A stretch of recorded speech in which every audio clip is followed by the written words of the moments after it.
Hey guys, Wagwan. Welcome back to another wonderful episode of the Bourbon Jamaican. We got Brady the Great with us today, and we have a nice little lineup from Old Foresters. We got the 1924, the 1910, and the 1920.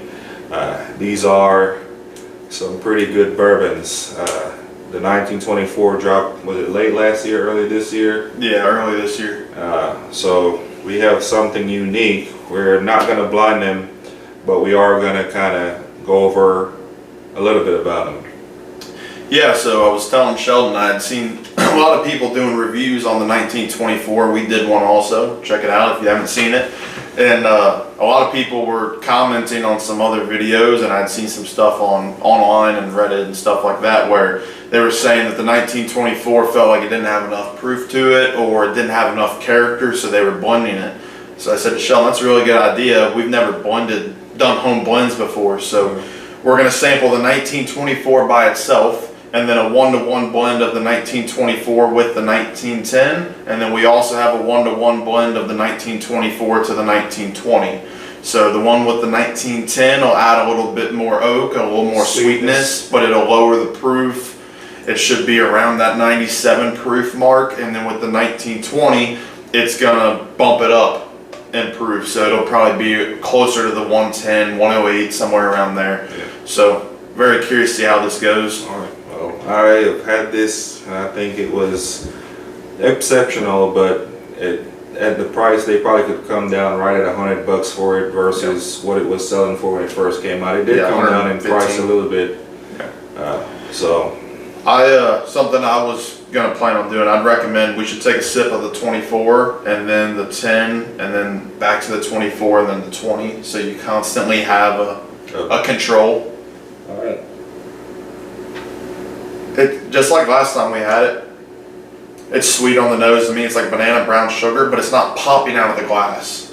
It definitely has a lot of fruitiness to it. Oh yeah. The blend, you can tell it softened it a little bit with the 1910. The 1910 is a double oak, so. I've not had the 1924 in a while. Been trying to let it air out, and it's definitely got like a berry quality to it now. I like it, but same thing like we were saying, I think it lacks character. Yeah.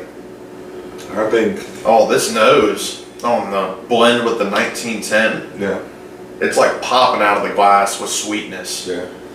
And we did say that the 1924 is the same mash bill as this guy right here. So this is one of my go-to favorites for the price. You definitely can't beat it. It was a MSRP at around $28. Yeah. So, and it's bottle and bond. So if, whether you mix it or sip it, that's a good one. Now they're coming out with different. Everyone keeps telling me, "Oh, you have a black cap one, blah blah blah." So I did a little bit of sipping of both. So the 1910 kind of tamed it a little bit. I'm curious to see how it is with the 1920. I get like the 1910 gives it like a really nice oaky note, but you still get the fruitiness of the 24. Yeah. So we're gonna do the 1920 now. Yeah.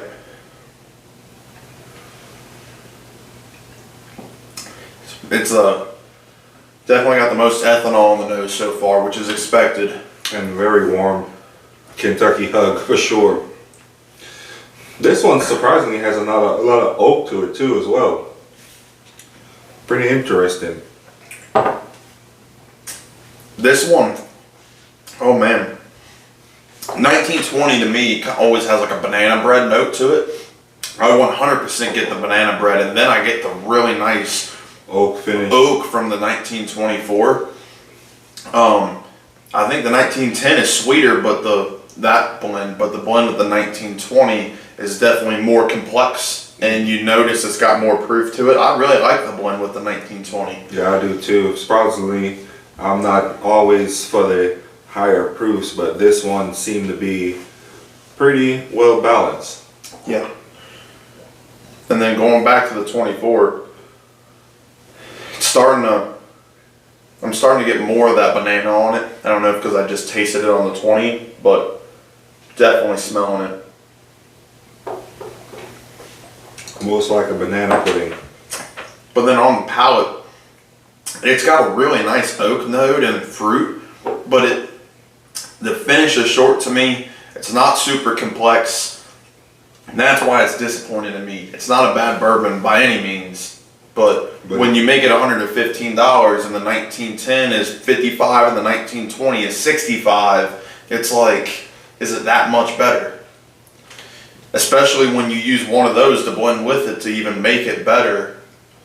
Yeah, that'd be a nice blend if they were to come out with something to kind of make a blended version of one or the other or both. That'd be something neat for them to come out with, just to see how fans would take it.